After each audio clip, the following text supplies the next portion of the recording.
All right. Is that on? Can you hear? You can't hear me, can you? Okay, they can hear me online, but let me find out why it's not.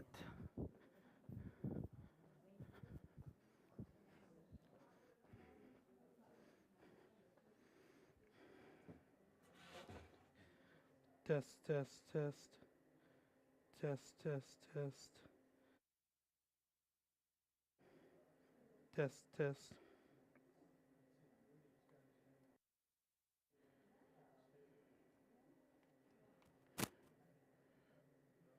Hello, hello, hello, hello, hello, hello, hello,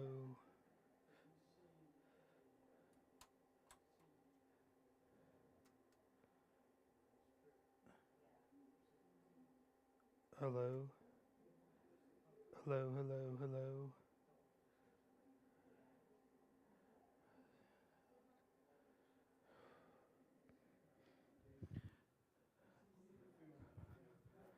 hello.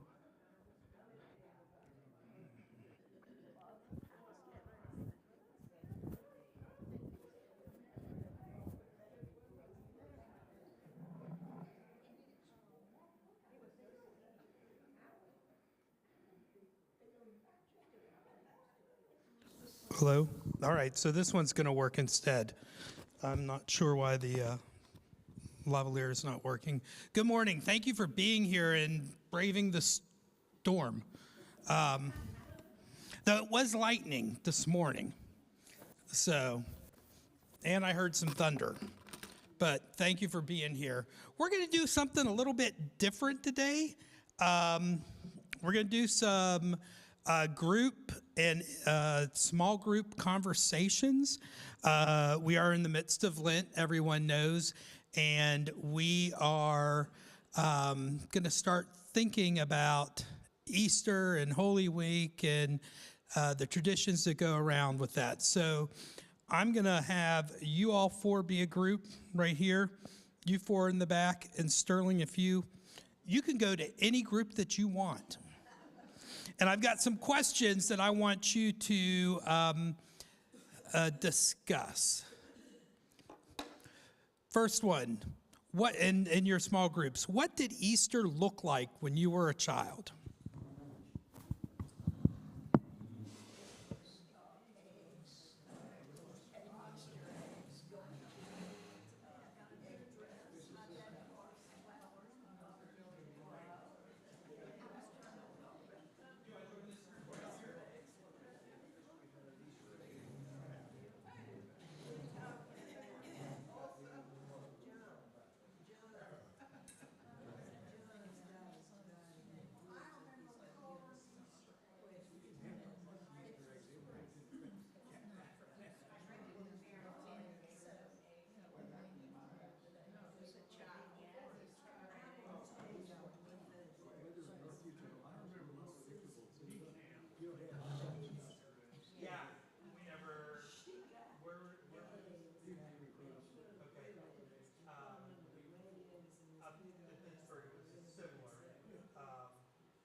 Next question for you. What do you most look forward to at Easter?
One last question for you. What is a favorite Easter memory?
All right. Well, thank you. We are gonna, for those of you, I would assume most of you know the name Rick Steves, the travel guide. He has actually done a series on holidays and has one particularly on Easter, both secular and religious, that I found really interesting. So we're going to watch bits and pieces of this special, and we're going to pause between sections, and I've got some questions to think about. We will get through like Palm Sunday this week, or leading up to Palm Sunday, and then next week we'll do Palm Sunday and Easter. There's a section that I thought about leaving out where he just tells the Easter story, basically, but the artwork that goes with it is so beautiful, I left it in. Hi, I'm Rick Steves, celebrating Easter all across Europe. Easter is the most thoughtful and sacred of Christian holidays. It's a time of quiet reflection and passionate ritual, swinging from great sorrow to great joy. Across generations and across cultures, Easter celebrates both resurrection and the promise of new life.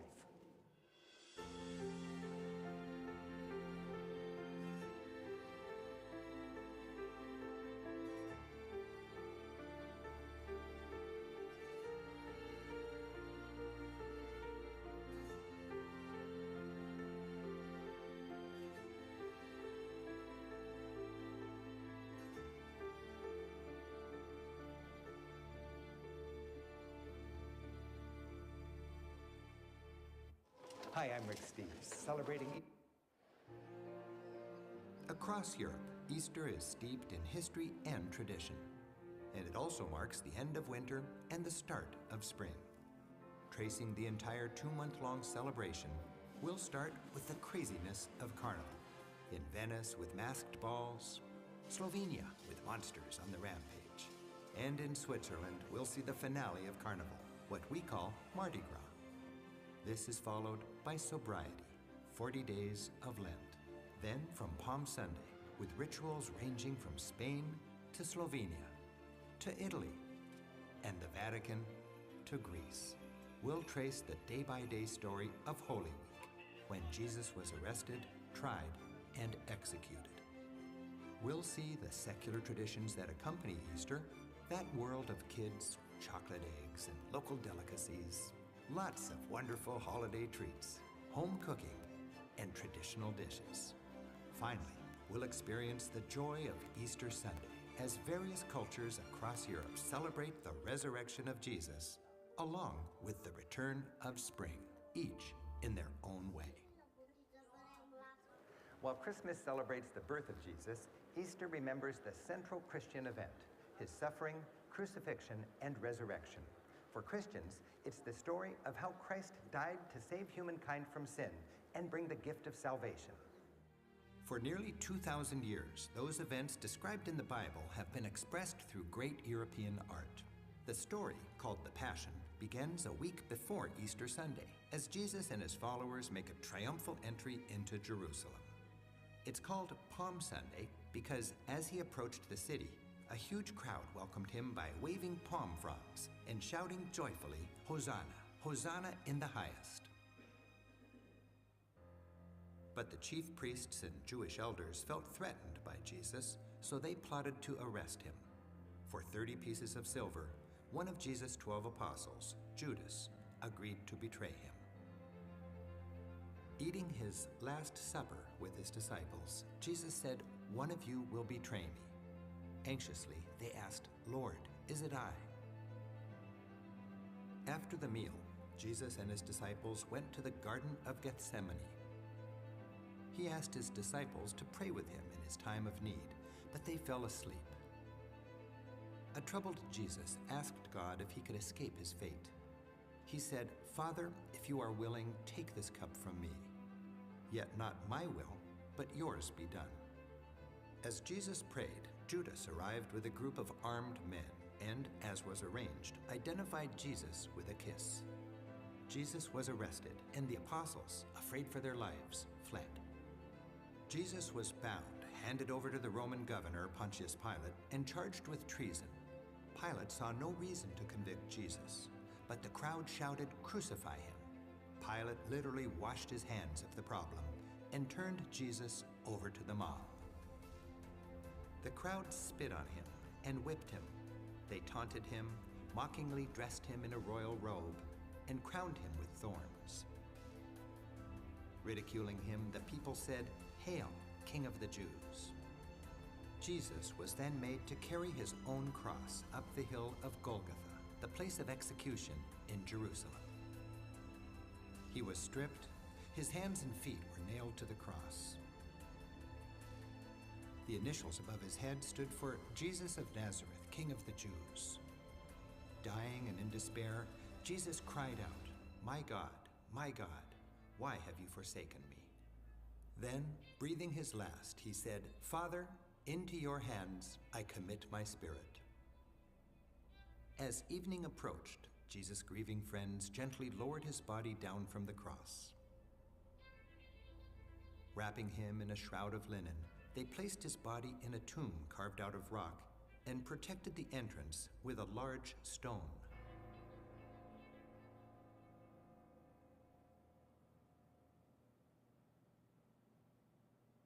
On Sunday morning, Mary Magdalene and the women who came to anoint his body went to the tomb and saw the stone was rolled away.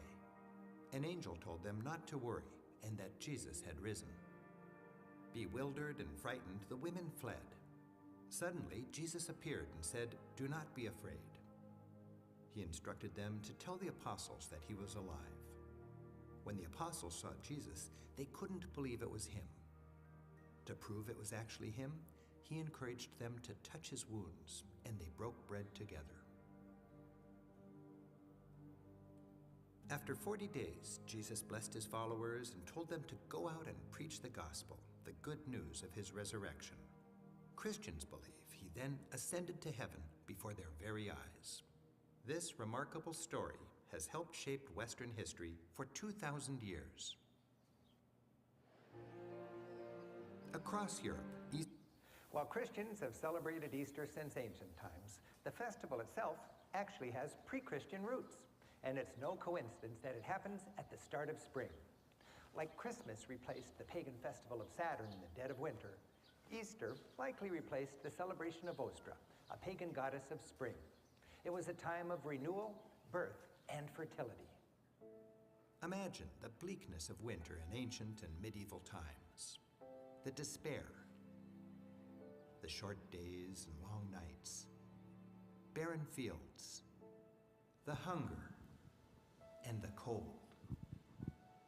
Imagine the need for a promise that summer will return, and the joy when finally the fields spring to life and once again bear fruit. Imagine also the comfort in knowing that God or the gods had not abandoned you and your family.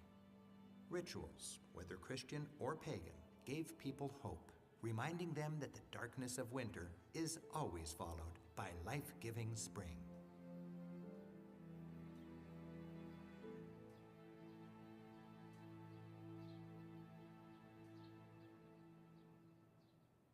The church wisely adapted the pagan seasonal calendar to fit the story it wanted to tell. It rebranded this winter season of scarcity as a time of purification for Christians and called it Lent. But before the deprivation of Lent, there was a rowdy period of anything goes.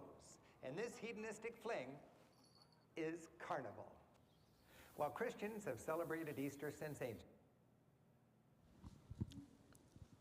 Anything new to you that he said, or anything that surprised you?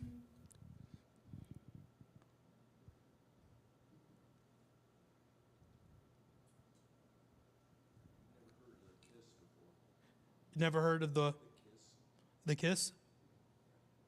Oh, yeah. Judas betrayed Jesus with a kiss. Though he was puckering up there. I always just thought it was kind of a peck on the cheek. He was puckering up there. Anything else so far surprised you? Go ahead, Allison. the alignment of the pagan customs with the Christian story, how the Constantine, the early church, kind of co-opted things that were already happening so they'd be familiar. Yeah, it's not one that we really talk about, but you kind of know about. I wonder, though, we talk about darkness and whatnot, but we don't make any connections really in the natural world, and how spring is a time of rebirth and whatnot. I wonder what it would look like if we were tied more back into kind of the seasons, seasonal. I think that's probably harder for us to do today because we aren't largely agrarian society. And because of artificial light, yeah. So it's always light outside. It's always light. And inside, too, yeah. Anything else? Anything you heard that bothered you?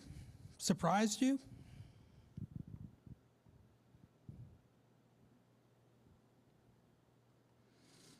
Steve's, I don't believe Steve's is religious, but he does a nice job. Every once in a while, the god or gods, however, I know he's appealing to a wide audience, so thank you. Well, let's look about, we're going to talk about the time that leads up to Lent. Carnival, which he calls it, or Mardi Gras, which we largely, I've never been in an area that has anything. I know they do that down in New Orleans, but I've never been. So I'm interested to hear you all talk in a minute. Carnival, which culminates in Mardi Gras, or Fat Tuesday in English, has a wild, modern interpretation. Big parades with marching bands, crazy costumes, and overindulgence of every kind, such as here in the Swiss city of Lucerne. But these modern traditions actually have pre-Christian pagan roots. A memorable way to experience these traditions is in the countryside of Slovenia. Whether it's in the mountains or the valleys, a common theme is a visitation of masked, hairy creatures. Some are called Kermits, and others are called simply the Ugly Ones. These woolly monsters parade through villages making a racket, rattling and clanging their bells from door to door, chasing away evil spirits, and trying to frighten off winter. Homeowners eventually come to the door and, to quell the clamoring mob, they give the leader a sausage and a few cups of wine for the gang. The Ugly Ones swing their hips wildly with satisfaction. This ritual is a remnant from the distant past, when families were persuaded to share food during hard times. Another band of characters also roves from house to house. A group of plowmen pull a colorful wagon decked out in flowers representing fertility and the coming of spring. The homeowner is asked for permission to plow for the big turnip. The plowmen then drag the fanciful plow behind men dressed as horses. This wakes up the soil in preparation for a season of bountiful crops. Cracking whips announce the procession. After the symbolic plowing and sowing, the homeowner offers the merry band eggs and sausage and wishes them good health and a good harvest. The best-known carnival celebration in Europe is in Venice. Each winter, Carnival casts a spell on Venetians and visitors alike. Following a tradition that originated in the 13th century, the city slips behind a mask of anonymity as Venetians promenade, pose, and pretend to be someone they're not. Authority is challenged, rules are broken. The goal? To indulge in all the pleasures that will be forbidden in Lent. An elegant disguise is both transformative and liberating. But it's the mask, so symbolic of this enigmatic city that functions as a cloak of invisibility. The pleasurable appeal of anonymity is as powerful today as it was in the Middle Ages. As dusk falls, the back streets come alive with strangers. Now, as then, in Venice, decadence rules the night.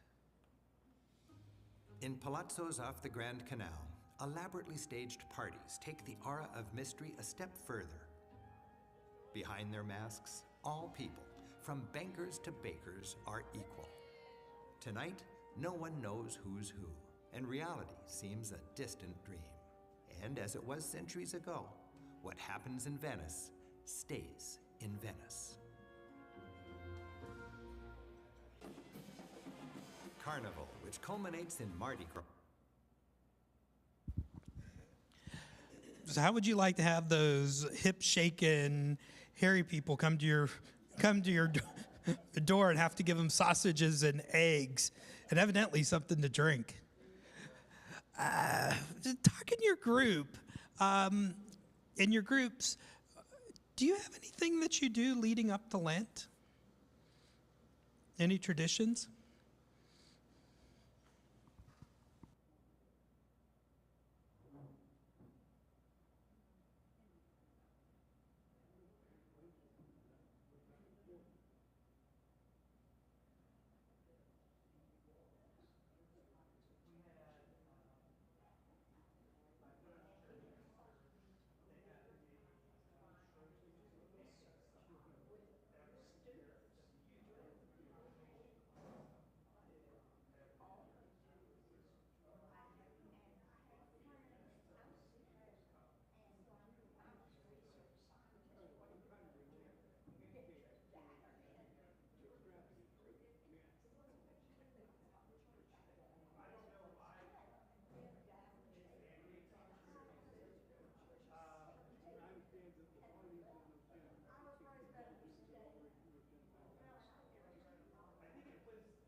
Another question for you as you talk. Is there anything that you found particularly interesting? Maybe something you'd like to try out?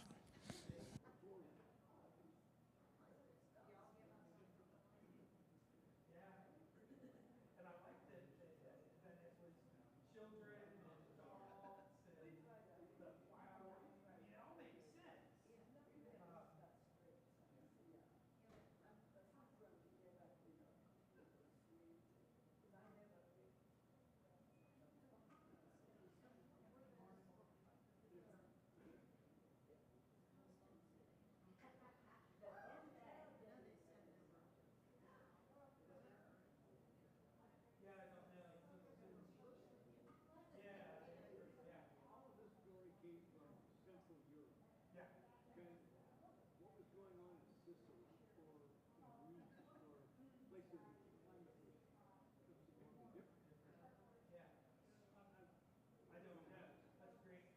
don't know. That's a great question. They'll start getting, they start, goes to Spain next. But because they focus on the kind of the build up, it just kind of pops Church takes over in Spain. Yeah. All right. Well, let's keep on going on. Let's see what happens next. The 40 days of Lent represent the time Jesus spent in the wilderness. He was preparing for the culmination of his ministry on earth and being tempted by the devil. It's a time when Christians reflect on Christ's suffering and on our own sins. During Lent, people give up a favorite activity or food. It's a time to put aside distractions and focus on God's presence in our lives. Historically, Lent was the final stretch of winter. The last of the meat was finished during Carnival. There would be no eggs until spring. Through centuries, when simply surviving the winter was a challenge, this was a time that required a strong faith.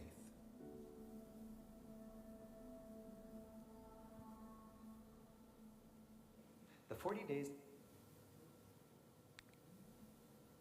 As the world awakes from winter, the austerity of Lent gives way to Holy Week. This week, from Palm Sunday to Easter Sunday, is the most sacred of the Christian year, and Europeans mark each day in unique ways. Holy days build emotionally to the resurrection. Ranging from Spain to Slovenia and Italy to Greece, we'll peek in on each of these days. Holy Week begins with Palm Sunday, the day Jesus entered Jerusalem to a hero's welcome.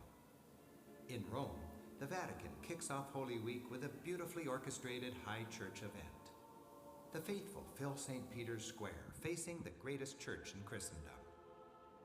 Forests of palm fronds are a reminder of Jesus' triumphant entry. Cardinals and bishops add to the glory of the day, and the Pope arrives with fanfare to bless the palms. While the Pope gets the TV coverage, Palm Sunday is celebrated across Europe in churches both grand and humble. In Tuscan villages, parishioners have olive branches blessed. Whether palm or olive, both are evergreen and both symbolic of the promise of new life. In Spain, Holy Week is called Semana Santa. It's celebrated with unrivaled pageantry and emotion, most famously in Seville or Sevilla. Here, Semana Santa is an epic event that stirs the soul and captivates all who participate. On Palm Sunday, families dressed up for this important day head into their parish church for Mass. Then, promenading with palm and olive branches, they make a loop through the neighborhood, eventually returning to their home church.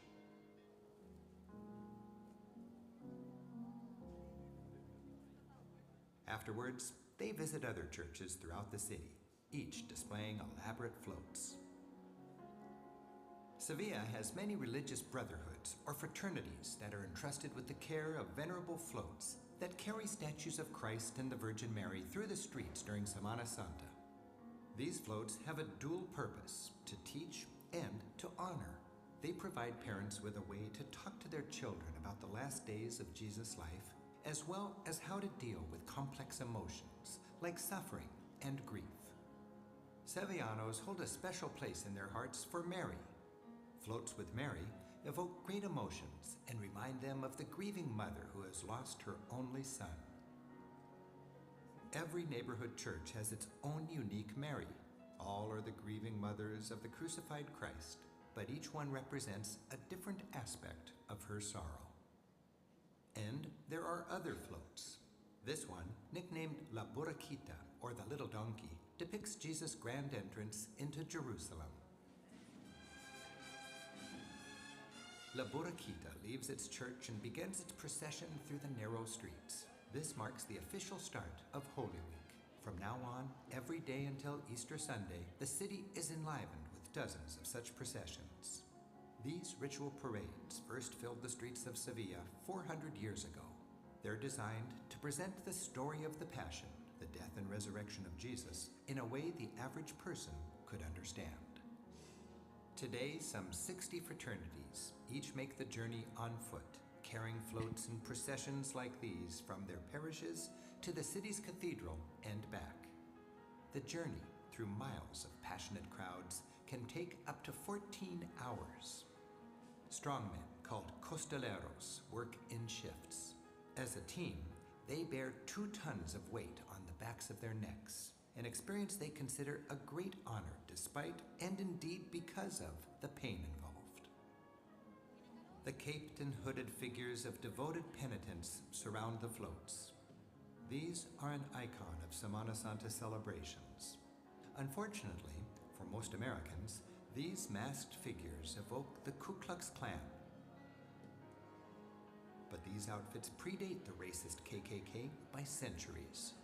And ironically, the original purpose of the hoods was to show that everyone is equal in the eyes of God, and to ensure that sinners could repent in anonymity. Unaware of the confusion their cones may cause many visitors on Palm Sunday, the youngest penitents continue on their way. Some are into it, and others not so much. But all take their place in a sacred Easter ritual that's been practiced for hundreds of years.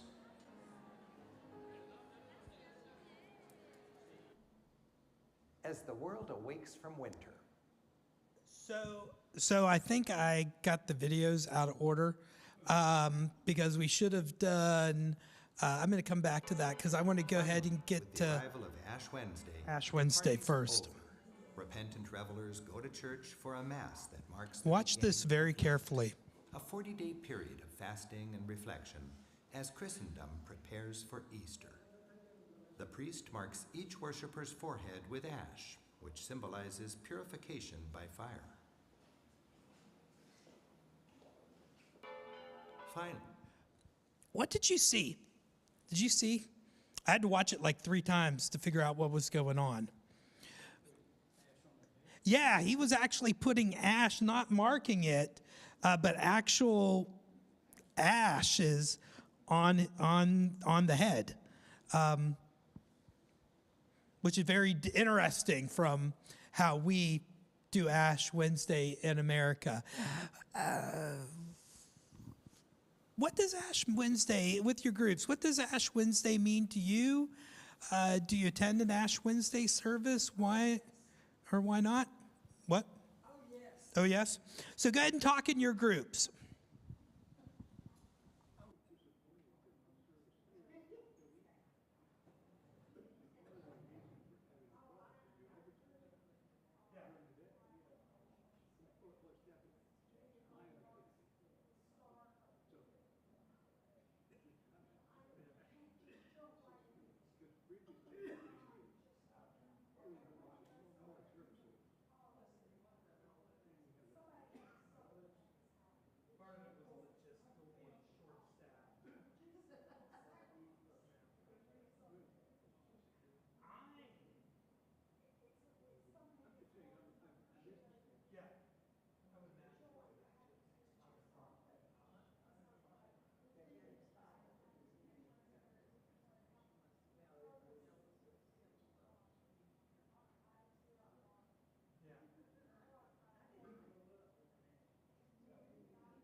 Well, let's go on. We've got one more video. Then it should have been the leading up to the Palm Sunday one. Palm Sunday kicks Holy Week off with grand spectacle. Monday, Tuesday, and Wednesday are quieter. According to the Bible, Jesus disappoints those expecting a conquering hero, and things move step by step toward his execution. In every culture, communities take these days to prepare for Easter.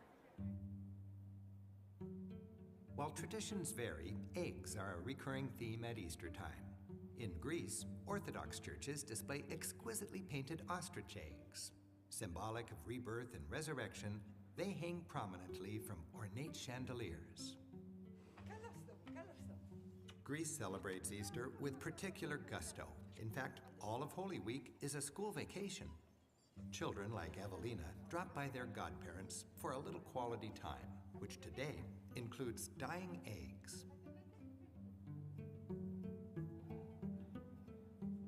Here in Greece, the color is always red to symbolize the blood of Christ.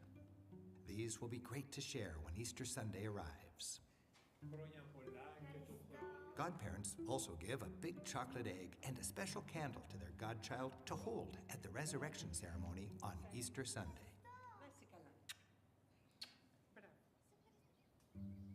As spring emerges, trees blossom, flowers bloom, and fields green up. We're reminded of the Earth's newborn fertility. It's easy to understand how eggs, symbolic of new life, have become tied to the Easter theme of rebirth. In beautiful Slovenia, in the remote region of Bela Krajina, where many of Slovenia's folk tales were born, old customs have been kept alive in villages tucked among the hills and forests. The region's isolation has preserved these traditions, which over the centuries have morphed from those prescribed by the seasons to those prescribed by the church. In medieval times, to celebrate the arrival of spring after months of scarcity, decorated eggs were offered as gifts. Many families still dye their Easter eggs according to tradition. Spring leaves and flowers from the garden are pressed onto an egg, wrapped in gauze, and then boiled in onion skins. After the gauze is removed, the eggs are left to cool, now beautifully decorated with stamps of springtime.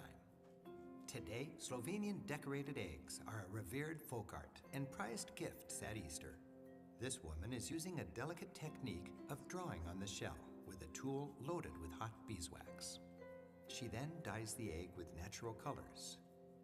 Finally, eggs are rubbed in pig's fat to lend a nice sheen. While techniques vary, decorated eggs with designs inspired by nature add heritage and local pride to Easter celebrations. Slovenes today value this humble gift just as they did in medieval times.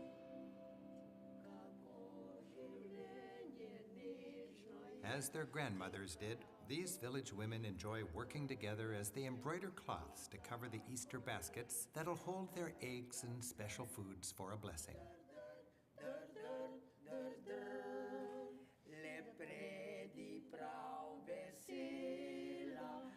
The giving of eggs can come with a playful twist. In Italy, chocolate eggs contain hidden gifts for loved ones. Here, in a back street of Rome, a fine chocolate shop embraces Easter with enthusiasm. And Antonello is on a mission. With some help from behind the counter, he arranges to have a necklace planted inside a big chocolate egg. The plan? On Easter Sunday, his sweetheart will discover the gift as a reaffirmation of his love.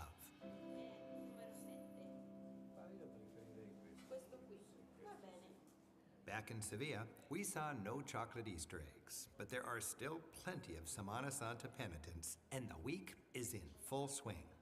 This shop's been selling penitent cones for 200 years and is full of locals getting a last-minute fitting. Behind the busy shop, a woman stitches the cones by hand, just as she's done for 40 years. Nearby, another shop makes the woven belts and necklace cords that penitents wear over their robes. The shop is so small, the spinning spills into the street. bakeries are filled with holiday treats, like sweet cookies and spicy pestiños. Hungry patrons at this tapas bar enjoy meatless pre-Easter plates of salt cod fritters. And the walls are completely covered with historic photos of Semana Santa, while a TV set shows coverage of the float procession rather than football. At home, children get ready with a dress rehearsal, practicing the big moment when they get to join a procession.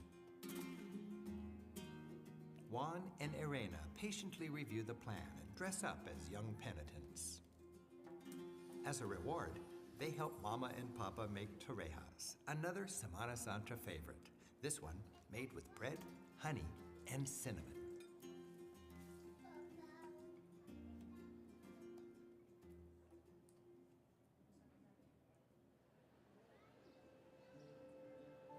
Families wait in long lines at various churches for a chance to kiss the foot of Jesus or the hand of Mary. This intimate moment is treasured by the people of Sevilla. It's only possible after a statue is brought down from the altar and before it's hoisted atop its float. The most revered of these encounters is with El Gran Poder, the great power. Here, Jesus, exhausted from his humiliation and beating at the hands of his captors, prepares to take up the cross, an acknowledgement of the burdens we all must carry. Rituals like these make Jesus accessible to Sevillanos who are visibly moved by the encounter. All across town, churches are enlivened with ritual, and various Marys play a prominent role. This Mary is called Soledad, or Solitude. She traditionally adorns the last float of Semana Santa, poignantly reminding people of her great loneliness after the death of her son. The Mary of Solitude is beloved by those who wait for this once-a-year opportunity, convinced she will empathize with their needs and hear their prayers. Well, Palm Sunday. One of the things that I liked in the video, and it was early on, so you may have not seen it, but it seems every time somebody goes to a door, like a guest to a door, they meet you with alcohol. Did you see? I don't know if any of you saw that there, but early in the video, people were coming to the door, and he was standing there with alcohol. So I kind of like that tradition. Did your families do any type of preparation for Easter? You did dye eggs? What, Mary? One year, when we were in graduate school, I gave a ride to church every Sunday to this woman. And at Easter, she brought me one of those elaborately decorated eggs. I mean, her family was from Russia.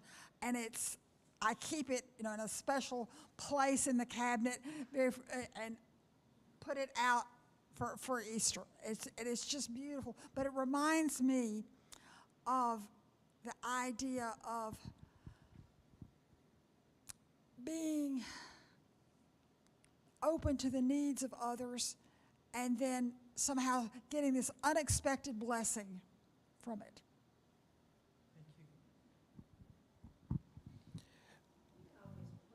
Hold on, Jane. We always planted in the garden on Good Friday, I think. Really? Yeah. That week, before Easter. Anything particular?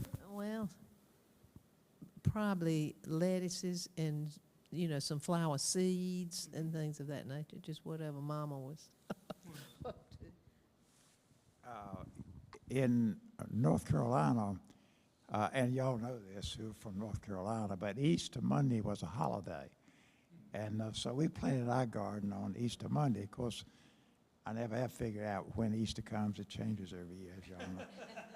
So some years we'd plant the garden too early and it would frost.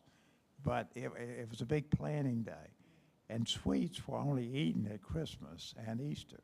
So young people, we all look forward to that. It was a great season of the year. Is there anything that you saw that you would like, wish we had or we did differently?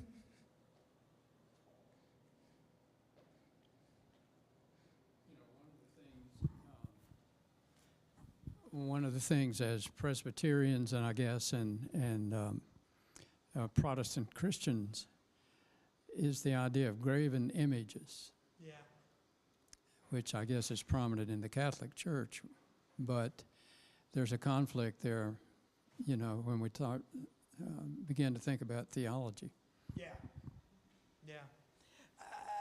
Yeah, I'm drawn somewhat to the parades that they had and whatnot. It starts getting me squirming when they're kissing hands and feet of statues. But the focus, the kind of communal focus that I think we sometimes lose here. Well, it is almost time for us to go. We will pick up with Palm Sunday next week and go through Easter. And there's still a lot for us to look at. So let me say a prayer. Good and gracious God, we give you thanks for this day, for this class, for its people, and our church.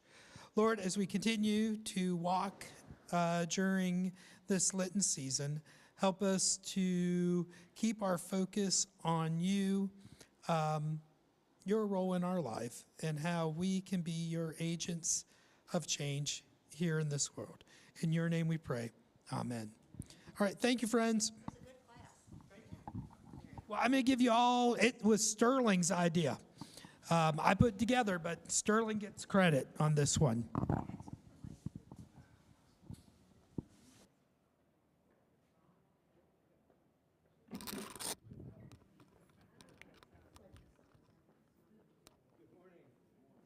Thank you all. Good job. Thank you.